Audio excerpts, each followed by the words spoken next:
Hey everybody, we have a quick chat about the Get Buff sequel of books, and it is a genuine sequel. I'm about to release the fifth in the sequel, the fifth volume. So the first Get Buff came out in 1999, and that was in part encouraged by the crew at T-Mag. I was writing for them at the time, and well received content, programs, etc. Many programs became iconic, and the Get Buff one was produced in 99. Originally, it had a pink cover, but more in a more recent cover version, we were not, shortly after we went to the colors that you see behind me. So, did anyone here Get Buff One as their first Get Buff book? Yep. Yep. So, Tom, what year did you get that? It would have been like 2014, 2013, something like that. Okay, okay. So, some 15 years after its release. So, at the time you saw it, was it well, we'll put it this way: when it came out in '99, it contained content that no one was doing, no one knew about it. The speed of movement, integrating bodyweight exercises, unique single leg unilateral bodyweight exercises, many things like that that I developed over the prior 20 years. And keep in mind that Get Buff One was released in my 20th year of coaching. But 15 years later, Tom, was it all more familiar then, or was it still did you still find it fairly unique and new?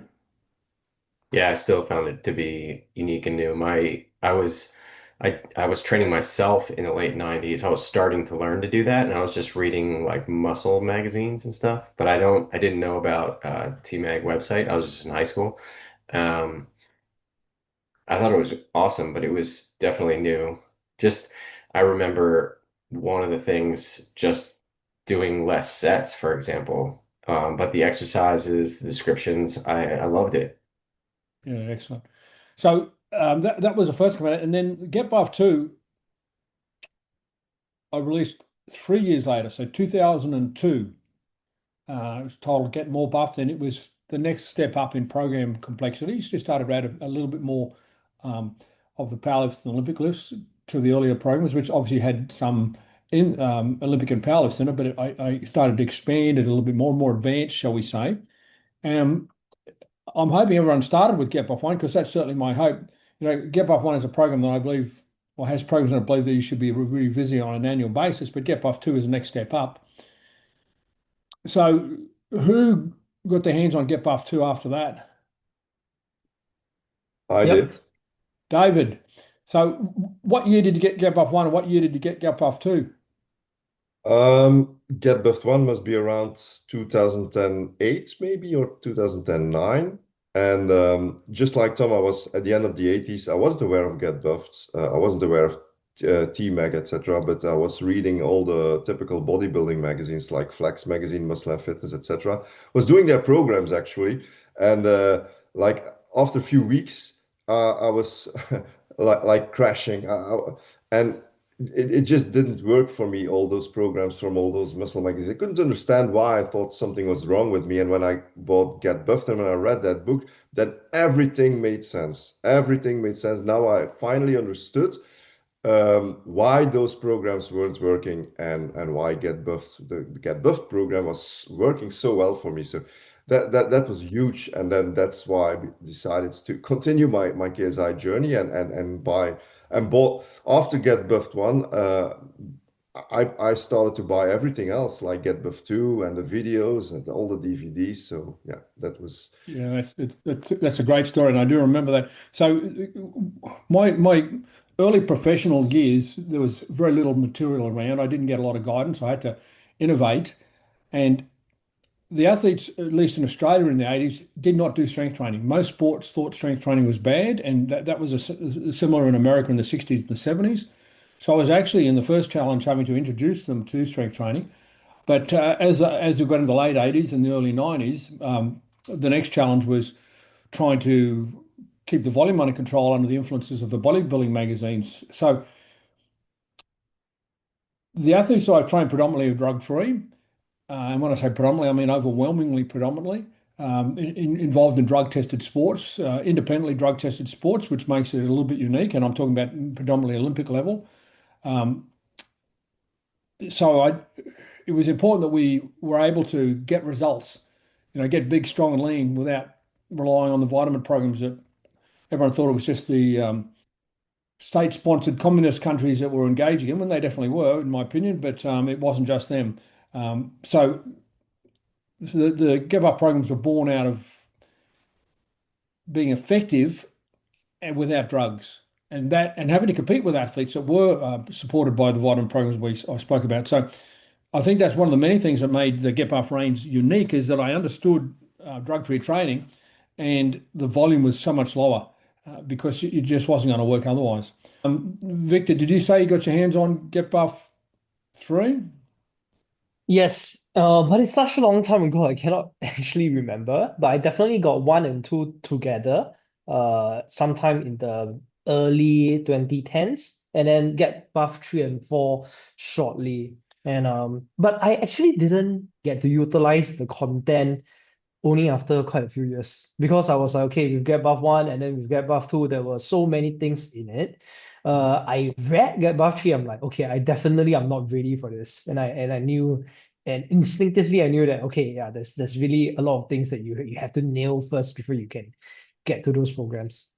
Yeah, absolutely. I think that's a pretty smart decision. Get Buff 3 was released in 2004, so it's 99, 2002, 2004 for Get Totally Buffed, but it was 2007 for Get Seriously Buffed. Get Buff 4, released in 2007, was definitely an advanced program. So I'd imagine some of you got Get Buff 4, the book, but I wouldn't necessarily expect many of you to have done the programs in there because they were pretty advanced.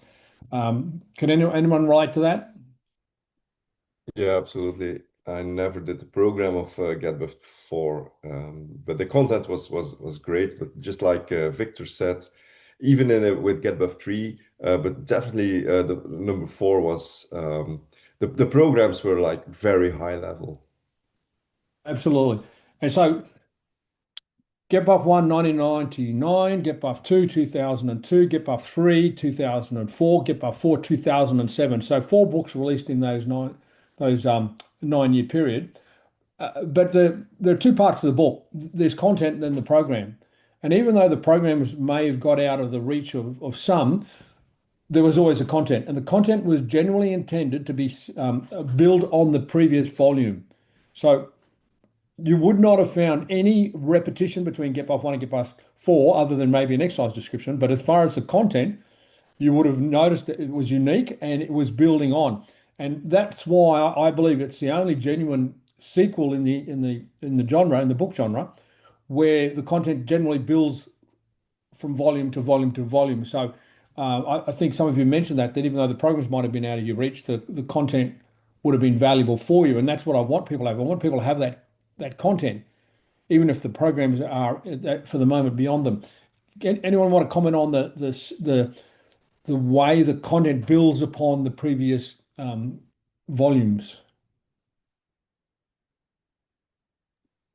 Yeah, I mean, a simple one is the first one doesn't have abs, but I like it because that's one of the things about KSI is it's not just like try to impress everybody with like massive amounts of info. It's like where's the client at? And I experience that with training people nowadays all the time where I sometimes I in my mind I'm like, okay, this is we could do all this stuff that would help them and then that but that's not really where they're at. Even to absorb it, they are overwhelmed by just a little bit. So it's phenomenal. So I had to make a tough decision in 99. The exercises that were in the programs were so radical at the time. They were so industry disruptive.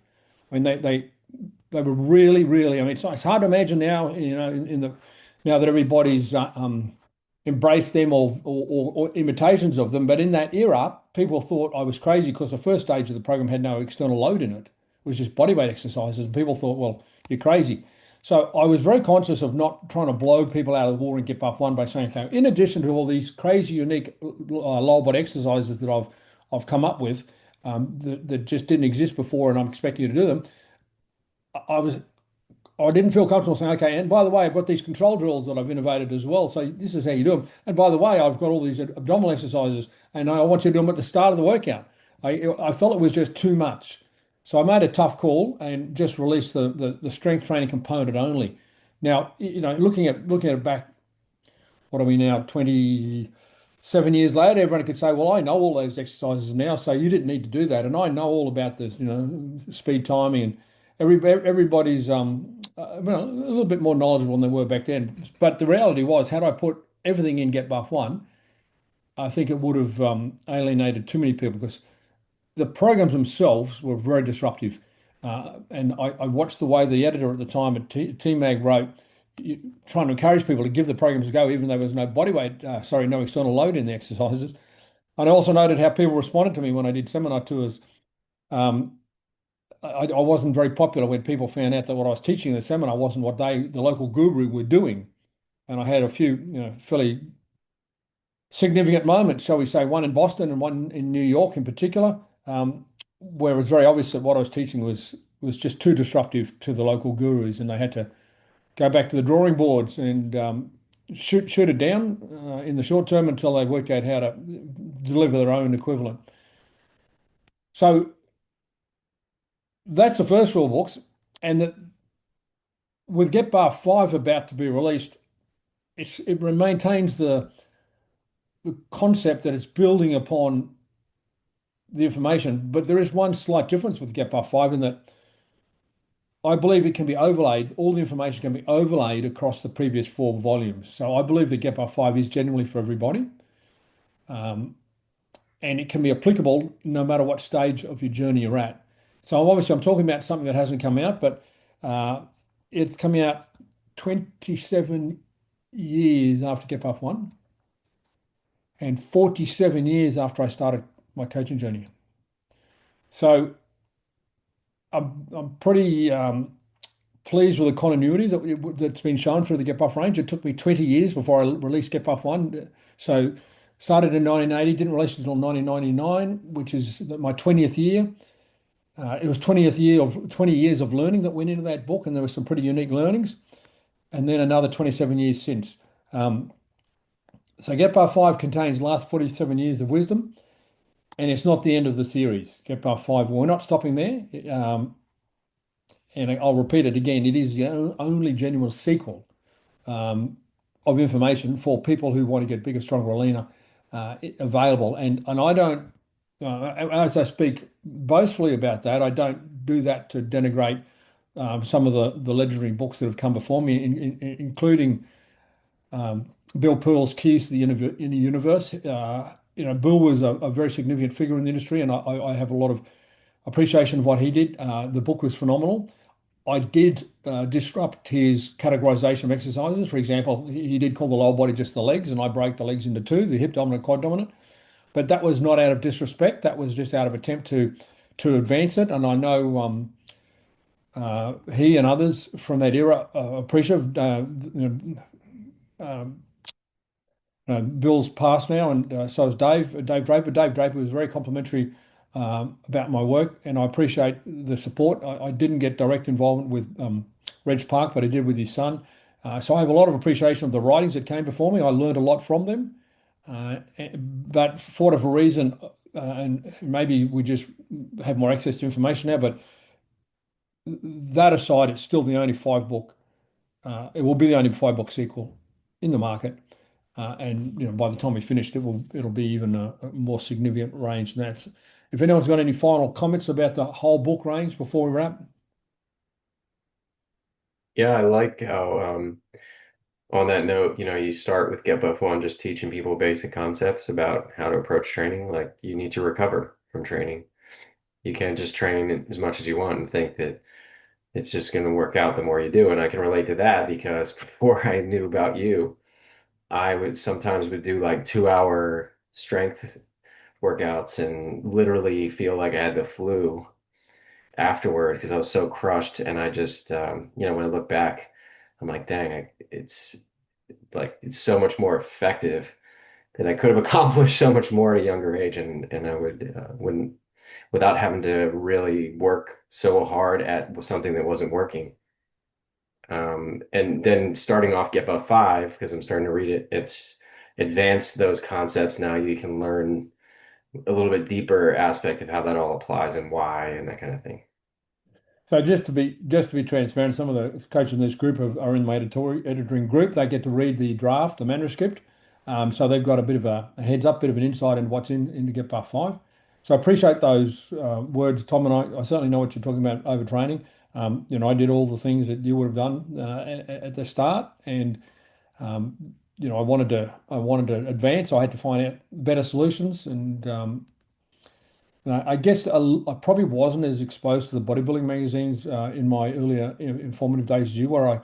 I didn't see a bodybuilding magazine until I was in my mid-teens, and I never had a subscription. I just saw a few pictures of Franco and Arnold in a sort of a more of an adult, just a general magazine. They just happen to have a piece on them in there, but I don't think I ever got my hands on a bodybuilding magazine per se, and until I was probably into my early 20s, and it was as much Iron Man as anything else. And um, you know, the readers were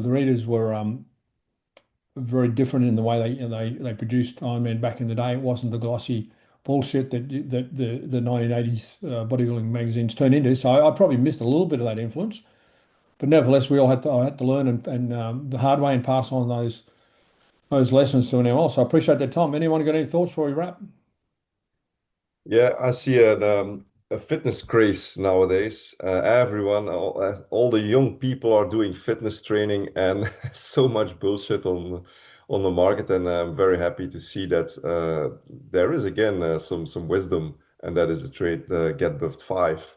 A lot of wisdom how to stay injury free, for example. I haven't read the whole book yet. It's so much, but from what I've read so far, it's everyone has to read this book. Everyone has to read Get Buffed, and I can only hope that the young people will read it too. But I'm very happy that I can at least that I can guide my own daughter, who is 20 years old and who is also a part of the fitness craze, so to speak. But she is doing the programs that are PSI programs, so I'm very happy about that. Yeah, appreciate that, Dave. And that's a reality. I'm glad you brought that up. That when I started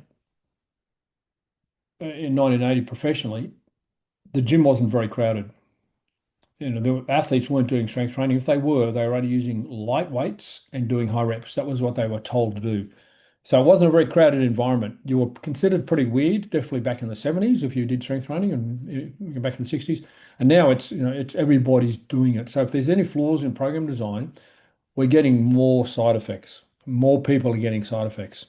Um, so it's been interesting for me to observe an industry that had a lot of challenges in program design back in the 80s, and now that's been magnified. It's just got massive the problems because of the numbers doing it. And again, we're not exactly we haven't learned a lot. I made a big effort in Get Buff One to educate around the lines of movement concept that I developed in the 1980s, which was hip dominant, quad dominant, upper body push pull, vertical, horizontal, etc., and balance around the joints and joint health, etc.